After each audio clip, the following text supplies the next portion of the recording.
신약의 교회는 예수님의 명령으로부터 시작이 되어졌습니다. 한 번은 예수님께서 제자들에게 이런 질문을 하셨어요. 너희들은 나를 누구라 하느냐? 누구라 생각하느냐? 그때에 이 베드로가 아주 유명한 고백을 하죠. 주는 그리스도시요 살아계신 하나님의 아들이십니다. 예수님이 베드로의 고백을 듣고는 크게 칭찬을 하셨어요. 그리고 한 가지 약속을 해 주십니다. 내가 너의 그 고백 위에 내 교회를 세우겠다. 즉 너와 같이 나를 그리스도로 하나님의 아들로 인정하고 고백하는 자들의 모임을 만들겠다. 그것이 오늘날의 교회입니다. 그렇다면 하나님께서 교회를 왜 주셨는가? 칼빈이 이런 말을 했습니다. 하나님께서 교회를 주신 이유는 인간의 연약성 때문이다. 인간이 너무 약하고 연약하다 보니까 이 교회라는 공동체가 필요했다는 것이죠. 우리는 다 예수를 믿습니다. 예수 그리스도가 하나님의 아들이심을 믿죠. 그리고 주님이 우리의 죄를 위해 십자가 달려 죽으시고 부활하셨음을 믿습니다. 이 믿음을 가진 자는 이미 구원을 받은 자죠. 하지만 교회 공동체를 오래 떠나 있으면 이 쉬운 고백도 하기가 힘들어져요. 누군가가 당신 예수 믿습니까? 그러면 당장에 답이 나와야 되는데 망설여요. 입 밖에 쉽게 나오지를 않습니다. 삶도 마찬가지입니다. 여러분 교회 오래 떠나 있게 되어지면 여러분 언제 그랬냐는 듯이 이전의 삶으로 돌아가게 되어져 있어요. 하나님의 거룩한 백성다운 모습을 쉽게 잃어버리게 되어집니다. 이것이 인간의 연약성이에요. 세상도 쉽지를 않습니다. 우리가 사는 세상, 믿음 생활을 하기에 적합한 터전이 아니죠. 오히려 하나님을 섬기기보다 죄 짓는 일에 적합한 곳입니다. 타락한 세상의 이 영향력 속에서 우리가 믿음을 지켜나간다는 것, 결코 쉬운 일이 아닙니다. 우리의 신앙이 변질되고 되지 않고 자라가려면 반드시 누군가의 도움이 필요합니다. 그래서 주님께서 이 교회라는 공동체를 우리에게 주셨어요. 농부는 씨를 산비탈에 뿌리지 않죠. 씨는 귀한 것입니다. 아무 곳이나 뿌린다고 해서 자라나는 것이 아닙니다. 씨가 자라려면 반드시 밭이 필요하죠. 하나님은 교회를 밭으로 비유하셨습니다. 밭이라고 하는 데는 이유가 있습니다. 한 사람이 예수를 믿고 하나님의 자녀가 되는 것은 귀한 일이에요. 믿음으로 거듭나는 일은 새 생명이 탄생하는 것과 같은 것입니다. 생명이 탄생하면 그 후로는 자라가야 되죠. 성장을 해 나가야 합니다. 예수를 믿고 거듭난 사람은 어디까지? 그리스도의 장성한 분량에 이르기까지 성장해 나가야 되는 것이죠.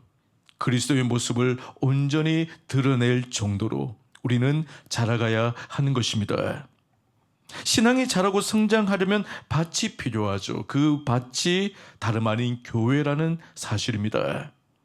물론 교회 안 나와도 예수를 믿을 수가 있습니다. 교회 안 나와도 인터넷으로 TV로 얼마든지 말씀을 들을 수가 있어요. 복음을 접할 수 있습니다. 하지만 그 믿음은 한계가 있습니다. 하나님 나라에 들어갈 정도의 믿음으로 자랄 수 없다는 거예요. 교회가 없으면 결국에는 구원이 불가능하다는 겁니다. 칼빈이 이런 말을 했습니다. 우리는 연약하기에 교회를 평생 떠날 수가 없다. 교회 품을 떠날 때 제 용서함을 받을 수도 없고 구원함을 받을 수 없다. 어느 정도까지 이야기하느냐? 교회를 떠나서는 믿음이 자랄 수 없고 더 나아가 구원도 받을 수 없다라고 이야기했어요. 교회의 도움 없이 신앙생활을 하면 여러분 진리가 아닌 엉뚱한 곳에 빠지게 되어져요. 결국 구원과 상관이 없는 존재가 되고 맙니다. 교회는 밭입니다. 성도가 자라나는 밭이에요. 성도는 교회 안에 있을 때, 교회 안에 머무를 때, 교회 안에 깊이 들어올 때에 이는 자라날 수가 있습니다.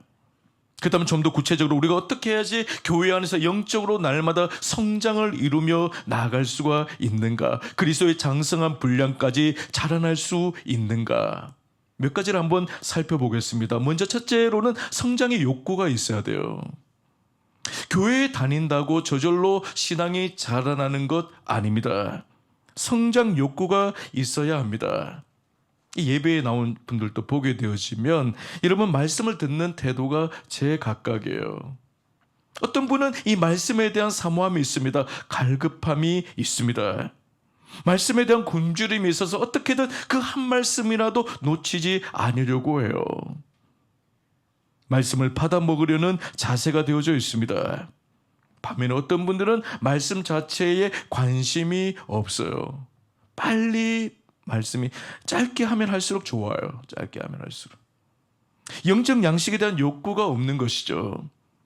성장이 멈춘 아이의 특징을 보면 식욕이 없습니다. 그죠? 식욕이 없어요. 아무리 산의 진미에 좋은 음식 다 차려놔도 먹지를 않습니다.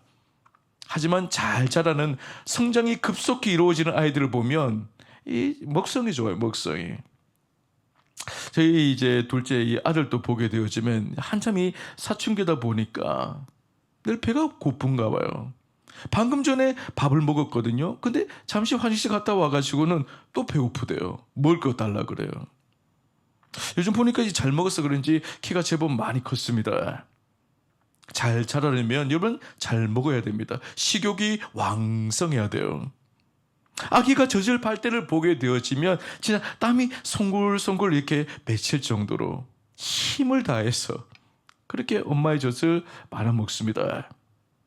영적 세계도 마찬가지입니다. 영적인 식욕이 중요해요. 지속적으로 건강하게 자라나는 성도들은 영적 성장에 대한 욕구가 있습니다.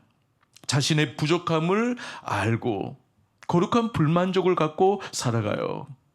내 신앙이 이 정도면 충분하다, 이 정도면 만족한다는 것이 없습니다. 항상 더를 외쳐요. 더 잘하기를 원한다는 것이죠. 정신분석학에서 사용하는 용어 중에 페르소나라는 용어가 있습니다. 이는 인간이 집단 속에서 살아가기 위하여서 심리적 가면을 쓰고 살아가는 것을 의미해요. 정신적으로 건강한 사람은 여러분 가면을 쓴 자신과 그리고 진짜 자아를 구별할 줄 압니다. 하지만 병든 사람은 가면과 자신을 혼동을 해요. 가면을 쓴 모습이 자기의 본연의 진짜 모습이라고 착각을 한다는 것이죠. 자기를 객관적으로 보지를 못합니다. 늘 주관적인 기준에 빠져서 자신이 언제나 옳고 정당하다고 여겨요. 다른 사람은 다 문제가 있다고 하는데 정작 본인은 그것을 받아들이지를 않습니다. 우리의 영적인 문제는 뭐냐? 자기의 부족함, 자신의 연약함, 자신의 현실을 제대로 인지하지 못한다는 사실. 자기 상태를 모르기 때문에 어떤 변화에 대한 열망이 일어나지를 않습니다. 자신은 끊임없이 변화되어야 될 존재임을 모른다는 거예요. 소크라테스가 유명한 말을 했죠. 너 자신을 알라. 아주 중요한 얘기입니다. 자기 상태를 제대로 알지 못하면 갈망이 일어나지를 않아요. 영적 성장을 위해서는 이 갈망이 중요합니다. 성도들을 훈련시킬 때 보면 이 같은 시간에 같은 교재를 가지고 공부를 하는데 결과물들이 달라요. 어떤 분은 인생이 바뀌어지는데 어떤 분은 안 바뀝니다. 대체로 영적 성장에 대한 갈망이 있는 분들을 보면 적극적으로 모임에 참여를 해요. 숙제도 열심히 해와요. 나중에 보면 변화가 일어나요. 근데 마지못해서 누가 시켜서 억지로 이렇게 훈련에 참여한 분들을 보게 되어지면 별다른 갈망이 없어요. 그런 분들은 변화가 없습니다. 그 마음에 갈망이 없기 때문이죠. 성장 욕구가 있는 사람에게는 더 깊은 은혜를 갈망을 하는 영적인 목마름이 있다는 사실입니다. 빌립보서 3장 12절을 보면 바울이 이렇게 말하죠. 내가 이미 얻었다 함도 아니요 온전히 이루었다 함도 아니라 오직 내가 그리스도 예수께 잡힌 바 된 그것을 잡으려고 달려가노라. 바울은 그 누구도 경험하여 보지 못한 영적 고지를 밟아본 사람입니다. 얼마나 깊은 영적인 체험을 했어요. 셋째 하늘까지 올라갔다 온 사람이 낙원을 경험해 본 사람이 잠깐 맛을 봤지만 또 복음을 위해 전심전력을 다했습니다. 그 누구보다 풍성한 열매를 남겼어요. 우리가 볼 때는 그 정도면 충분합니다. 하지만은 정작 이 바울은 그것으로 만족하지를 않아요. 거기에 머무르지 않고 있습니다. 거룩한 불만족을 가지고 더 높은 고지를 향해, 목표를 향해 다름질하겠다고 고백을 하고 있어요.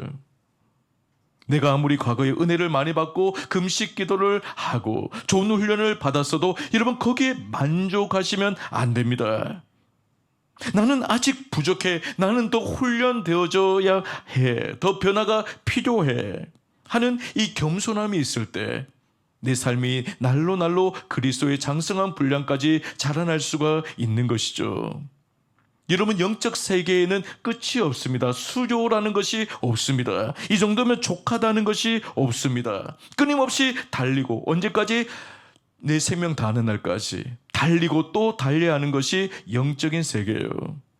예수 그리스도를 바라보며 성장하고 또 성장해야 됩니다. 그리스도의 장성한 분량에 이르기까지 자신을 채찍질하셔야 돼요. 우리가 믿음 생활할 때 가장 조심해야 될 것은 영적인 나태함이에요. 교만이에요. 아무리 신앙의 연수가 오래되었어도 영적 교만이 찾아오면 나태해집니다.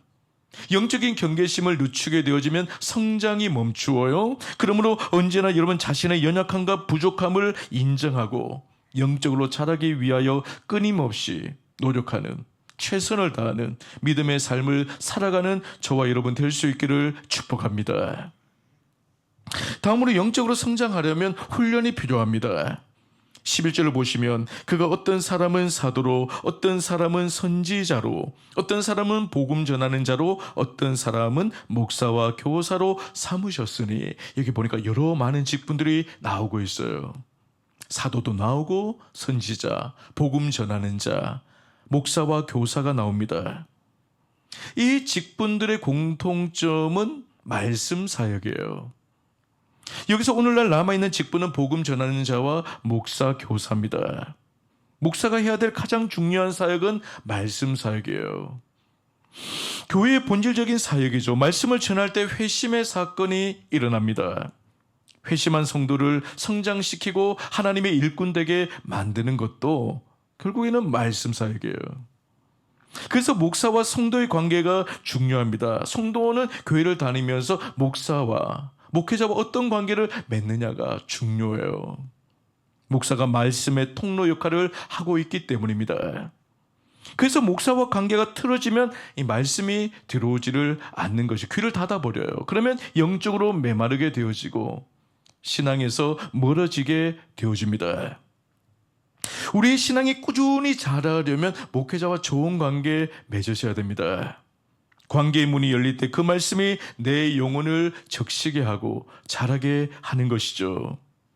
이어지는 12절을 보시면 목사의 역할에 대해 이런 말씀을 합니다. 이는 성도를 온전하게 하여 봉사의 일을 하게 하며 그리스도의 몸을 세우려 하심이라. 목사가 해야 될 일은 크게 두 가지예요. 첫째는 이제 성도로 하여금 온전케 하는 것. 그리고 둘째로는 봉사의 일을 하게 하는 것입니다. 훈련의 핵심이 뭐냐 하면 성도를 온전히 세우는 것이죠. 성숙한 성도가 되게 하여서 봉사의 일을 감당케 하는 것입니다. 섬김의 삶을 살게 하는 것입니다. 바로 이런 성도들이 모여서 교회가 세워지게 되는 것입니다. 이 원리가 중요한 것이죠. 교회의 일은 목회자만 감당해야 될 일이 아니라는 거죠. 오히려 성도들이 해야 되는 것입니다. 성도들이 사역의 주체가 되어져야 돼요. 어떤 교회는 보니까 모든 교회 일을 교육자들에게 다 맡겨버려요. 그러니까 문제가 뭐냐면 다른 일들 때문에 정작 이 목회자가 해야 될 중요한 임무, 말씀을 준비하고 기도하고 양육하는 일을 소홀히 하게 되어진다는 거예요. 집중하지를 못하게 된다는 거죠. 다른 일에 지쳐버려서 가장 중요한 본연의 일을 제대로 감당하지 못하는 것입니다. 그러면 결국에 손해는 성도들이 보는 것이죠. 준비되지 못한 말씀을 먹으니까 이 영적인 불만이 올라오는 거죠. 제대로 된 훈련을 받지 못하니까 성장이 일어나지를 않습니다. 다시 말씀드리면 목사가 하는 일의 가장 핵심은 성도가 성숙하도록 잘 가르쳐서 봉사의 일을 감당할 수 있는 그런 역량 있는 일꾼으로 만드는 거죠. 여러분, 성도들이 사역의 주체임을 잊지 마셔야 합니다. 간혹 교회의 일은 목사가 하고 성도는 세상에서 돈만 벌어오면 된다라고 그렇게 오해하시는 분들이 계세요. 근데 성경은 그렇게 말하고 있지를 않습니다. 사역의 모든 주체는 성도라고 말씀하고 있어요. 모든 섬김의 일들은 목회자가 아닌 성도가 평신도가 해야 되는 일입니다. 그러므로 성도들은 섬김의 일을 피하시면 안 돼요. 그냥 뒷짐만 지고 앉아있으면 안 됩니다. 적극적으로 자신의 은사와 재능을 따라서 섬김의 주체가 되셔야 돼요. 우리는 봉사를 교회를 돕는다는 개념으로 이해하면 안 되고 본연의 자리에 있는 것으로 이해를 하셔야 됩니다. 그래서 목양이라는 것은 뭐냐? 성도들의 잠재력을 개발시켜주는 것이죠. 잠재력을 개발시켜 그분이 마땅히 있어야 될 자리에 있게 만드는 것, 그것이 목양입니다. 어떤 교회는요 보니까 목사님 혼자서 다 일을 해요. 하나에서 일끝까지, 사소한 것까지. 그것은 성경적인 것이 아닙니다. 성도들이 해야 될 일을 가로채는 행위예요. 그는 절대로 하나님이 원하시는 방식이 아닙니다. 근데 성도를 온전케 하게 하고 봉사하게 하려면 다름 아닌 훈련이 필요합니다. 훈련. 성도를 온전하게 하는 일은 훈련 사역을 통해서 이루어져요. 훈련 사역은 목회자나 교육자들이 말씀을 통해서 하는 것이죠. 근데 성도들 입장에서는 훈련이 좀 귀찮을 수가 있습니다. 목사님 좀 귀찮게 좀 하지 마세요. 얼마나 바쁜데 요즘. 좀 제발 양육반 들어가라고 하지 마세요. 내버려 두세요. 좀 가만히. 사람의 본성은요 편안한 것 좋아합니다. 뭐든지 적당하게 하기를 원하고 어디에 얽매이는 것을 싫어합니다. 그냥 내 방식대로 내가 원하는 것만 하기를 원하죠. 성도는 우리 자신을 봐서 잘 알잖아요. 우리는 잘 안 바뀌어요. 잘 안 바뀌어요. 오죽하면 뭐 3살 버릇이 8까지 간다고 했을까요? 안 바뀝니다. 잘. 그래서 훈련이 필요한 거예요. 훈련을 받음으로 영적 변화를 경험할 수가 있습니다. 존 칼빈이 교회는 훈련이다라는 말을 했습니다. 칼빈이 훈련을 얼마나 강조했는지 몰라요. 주님도 마찬가지예요. 마태복음 28장 19절과 20절을 보시면 그러므로 너희는 가서 모든 민족을 제자로 삼아 아버지와 아들과 성령의 이름으로 세례를 베풀고 내가 너희에게 분부한 모든 것을 가르쳐 지키게 하라. 볼지어다 내가 세상 끝날까지 너희와 항상 함께 있으리라 하시니라. 여기 보니까 가르쳐 지키게 하라고 했어요. 가르쳐 지키게 하라. 이게 뭐냐면 훈련이에요. 이게 가르쳐 지키게 하라. 훈련. 저는 훈련을 통해서 사람들이 변화되는 것을 많이 보았어요.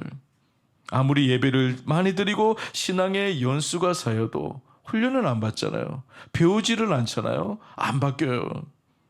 온전한 성도로 세워져 나가기가 힘이 듭니다. 우리는 훈련의 장 안으로 적극적으로 들어오셔야 돼요. 우리 교회 안에도 많은 양육 프로그램들이 있잖아요. 오늘도 주보에 나와 있지만은 여러분 이런 양육 프로그램에 적극적으로 참석을 하셔야 돼요. 이것은 교회를 위해서이기도 하지만 우리 각 개인의 영적인 성장을 위하여서 시간을 내셔야 되고 여기에 투자를 하셔야지 결국은 우리의 신앙이 날로 자랄 수가 있습니다. 여러분 교회는 끝나지 않았어요. 오늘까지 신청받습니다. 그래서 여러분 관심 있는 영역에 여러분 적극적으로 좀 동참을 하시고 신청을 하세요. 내 오늘 내가 이 프로그램 이 훈련을 안 받았구나. 오늘의 신청을 해야 되겠다. 결단을 하시고 훈련을 한번 받아보십시오. 우리가 예수를 믿음으로 새 생명을 얻었다면 거듭났다면 그때부터는 잘해야 돼요. 그리스도의 장성한 분량까지. 그걸 하나님이 원하고 계세요. 교회 안에서 성실히 훈련받고 영적으로 자라게 될 때 선한 영향력을 흘려보내는 자가 될 수가 있습니다. 세상이 감당치 못할 천을 감당하고 만을 감당하는 능력 있는 사람으로 세워질 수가 있어요. 이런 성도들이 함께 모여서 이 교회라는 공동체를 이루어 나갈 때 아주 파워풀한 하나님의 나라가 이 땅 가운데 임하게 되어질 것입니다. 이를 위해서 목사는 목사 일을 잘 감당해야 되죠. 성도들이 영적으로 잘 자라게 도와주고 성도들이 봉사 일을 하도록 지도해 주어야 합니다. 중요한 것은 그리스도 안에 있는 성도들이 반드시 이것은 뭐 선택사항이 아니에요. 반드시 영적으로 자라가야 돼요. 작년보다 올해보다 내년이 더욱더 그리스도를 온전히 담는 역량에 있는 사람으로 세워져 나가야 되는 것이죠. 이를 위하여 목회자를 세우셨습니다. 그러므로 우리 모든 성도가 목회자, 교육자의 가르침을 잘 받고 훈련되어져서 더욱 온전한 하나님의 사람으로 세워져 나갈 수 있기를 축복합니다. 마지막으로 영적으로 성장하려면 소그룹 안에 들어오셔야 돼요. 성장은 결코 홀로 이룰 수가 없습니다. 관계를 통하여 이루어집니다. 우리는요, 사람들과의 성도의 관계를 무시하면 안 돼요. 신앙은 관계입니다. 16절 다시 한번 보시면 그에게서 온몸이 각 마디를 통하여 도움을 받음으로 연결되고 결합되어 각 지체의 분량대로 역사하여 그 몸을 자라게 하며 사랑 안에서 스스로 세우느니라. 여기서 중요한 게 뭐냐? 각 지체가 몸 안에 있을 때 함께 자라난다는 거죠. 여러분, 손과 발이 이 몸에서 분리가 되어지면 자라나질 않아요. 생명력을 잃게 되어지고 성장이 멈춥니다. 우리도 마찬가지예요. 영적으로 성장하려면 그리스도의 몸된 공동체 안으로 깊이 들어오셔야 돼요. 성도들과의 관계 안에서 우리는 자라날 수가 있는 겁니다. 우리가 지금까지 신앙생활하면서 이 자라온 그 과정들을 한번 돌아보면 결국에는 그리스도 안에서 연결된, 서로가 연결되어 주고받는 이 관계 속에서 자라왔음을 알게 되어져요. 뭐 교사와의 관계, 아니면 동료와의 관계, 아니면 목회자와의 관계, 이 끊임없는 이 관계를 통해서 이 서로 주고받음을 통하여서 우리가 자라난 거예요. 연결되어 있다는 것은 단순히 붙어 있는 것을 의미하지 않습니다. 서로 주고받는 관계라는 거예요. 서로 주고받는 관계. 성도의 관계는 서로에게 주고받는 관계입니다. 누구나 상대에게 줄 것을 다 가지고 있어요. 이런 목회자는 줄 수 있는 것은 뭐예요? 말씀이죠. 결국에 말씀. 하나님의 말씀을 잘 준비하여서 전하는 것입니다. 가르치는 것입니다. 성숙한 성도는 이제 막 신앙생활한 초신자에게 신앙의 노하우를 전수할 수가 있어요. 앞서 산전수전 다 겪은 성도는 지금 당장의 어려움에 처한 성도를 도와줄 수가 있습니다. 누구든지 상대에게 줄 선물은 다 가지고 있어요.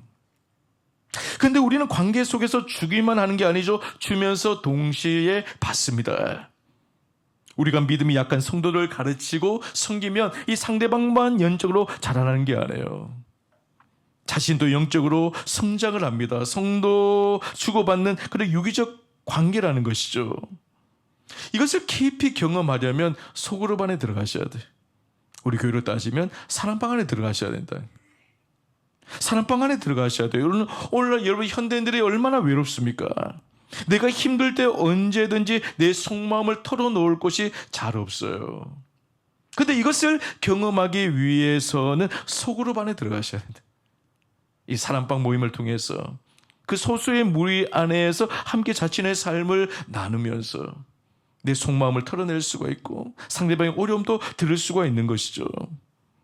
주일 예배와 같은 이 공적 모임에서는 서로를 깊이 알아갈 수가 없어요. 내가 어떤 문제를 안고 있는지 누구도 알 수가 없습니다. 나도 마찬가지죠. 같이 예배를 드리고 있는데 저분이 가지고 있는 어려움들, 아픔들을 우리는 알지를 못해요. 그냥 잠깐 예배 드렸다가 흩어져 버렸기 때문에 저분과 나오는 별 상관이 없는 분이에요, 사실은.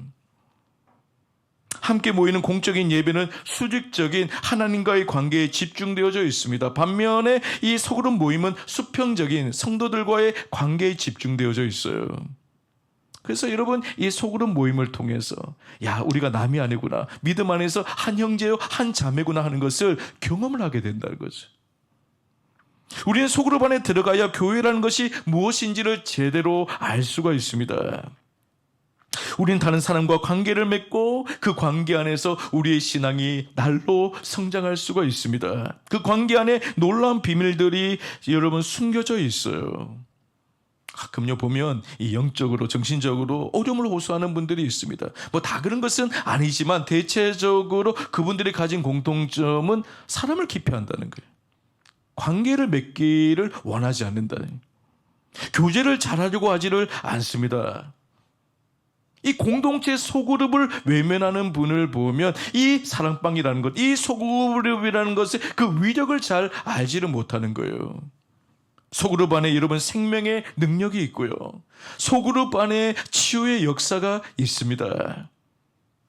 요즘 시대를 보면 갈수록 이기주의, 개인주의가 팽배해져 가고 있어요. 사람들이 외부와 차단을 하고 자신만의 벽을 쌓습니다. 다른 사람이 들어오지 못하게 다 벽을 쳐버려요. 점점 고립되어져 가고 있습니다. 예전에는 혼자 식당에 가서 식사를 하고 앞에 가서 뭐 차를 마신다는 거 여러분 상상도 못한 일이죠. 그런 분들은 뭔가 문제가 있는 분들로 치부가 되어졌습니다. 하지만 요즘은 혼자 식사하고 커피를 마시는 것이 너무나 자연스러운 문화가 되어져 버렸어요. 함께 하는 것보다 홀로 있는 것이 더 편해진 것이죠.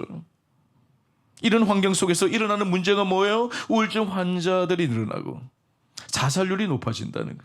사람이 고립되어지면서 굉장히 외로움을 많이 느낀다는 거. 그리고 극단적인 이기주의에 빠질 우려가 쉽다는 거예요. 근데 하나님께서 이 문제를 해결할 수 있는 최고의 아이디어를 주셨어요. 그것이 바로 공동체라는 거예요. 소그룹 안에 들어와 보세요. 여러분 아름다운 교제를 나누다 보면 우울증이 떠나가요. 부정적이고 비관적인 생각들이 사라집니다. 오히려 이 함께함을 통하여서 그 속에서 즐거움과 기쁨을 누리게 됩니다. 인생의 활기가 돋습니다. 이전에 누리지 못했던 행복감이요 밀려와요. 하나님께서 우리에게 주신 최고의 선물은 그리스도의 몸된 공동체예요. 이것보다 더 나은 선물은 없습니다. 하나님께서 일하실 때는요, 여러분 다양하게 일하지만 이 소그룹 안의 교제를 통해서 다른 사람들과의 관계를 통해서 하나님은 일하십니다. 하나님의 사랑도 이 관계 안에서 경험하게 되어지죠. 이것을 경험하는 게 중요해요. 그냥 교회 다니시는 분은 그냥 여러분 부끄럽고 부담스럽고 좀 어색하겠지만은 한번 도전해 보십시오. 하나님은 공동체를 통해 당신의 축복을 흘려 보내길 원하세요. 두세 사람이 모인 곳에 나도 함께 하겠다고 약속하셨습니다. 혼자서는 불가능해요.